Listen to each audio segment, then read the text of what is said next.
Xiaoxi is the sole survivor of a tribe of werewolves that was exterminated on the orders of Yue Kingdom ruler Situ Wentian. 10 years have passed since the massacre. Xiaoxi has grown up, gained experience, and is now ready to take revenge on those responsible. But the odds are stacked against her. Situ commands many elite warriors, defeating whom in open combat is no easy task.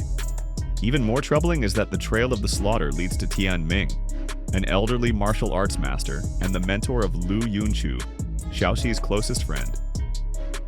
In China's online streaming market, there are 3 truly major players: Youku, Tencent, and IQIYI.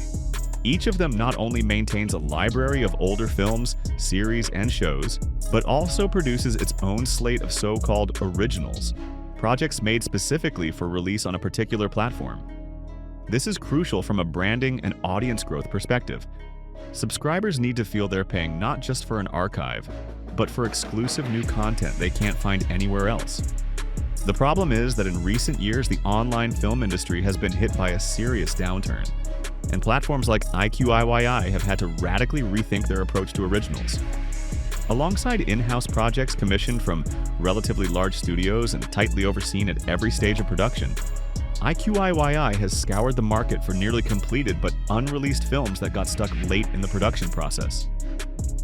Wolf Girl is exactly such a project, one that ended up in IQIYI's originals lineup largely because otherwise it might never have been released at all.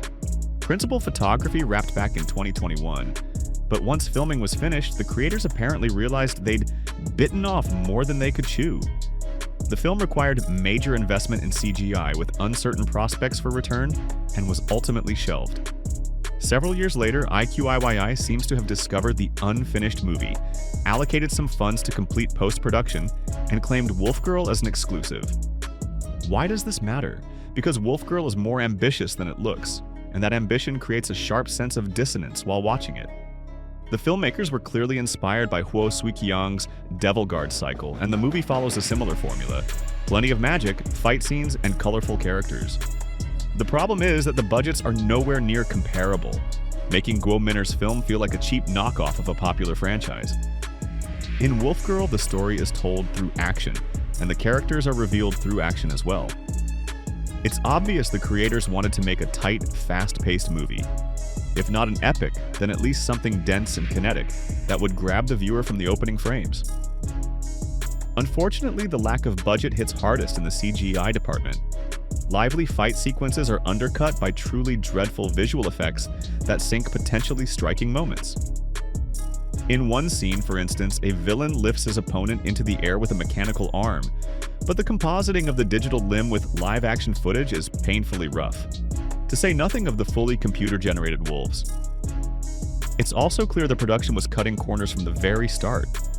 The cave sets, for example, look like papier-mâché backdrops borrowed from a children's school play. Wolf Girl is one of those films where some things work well and others don't work at all. It can be praised for solid acting and imaginative fight choreography, but the post-production, which ideally should conceal weaknesses and highlight strengths, feels like an afterthought, handled with a good-enough mentality. Obviously, this didn't happen because the filmmakers were flush with resources, but that offers little comfort to the viewer. Movies don't exist in production reports, they exist on screen. And if the final result demands constant justification and excuses, then it has plainly fallen short.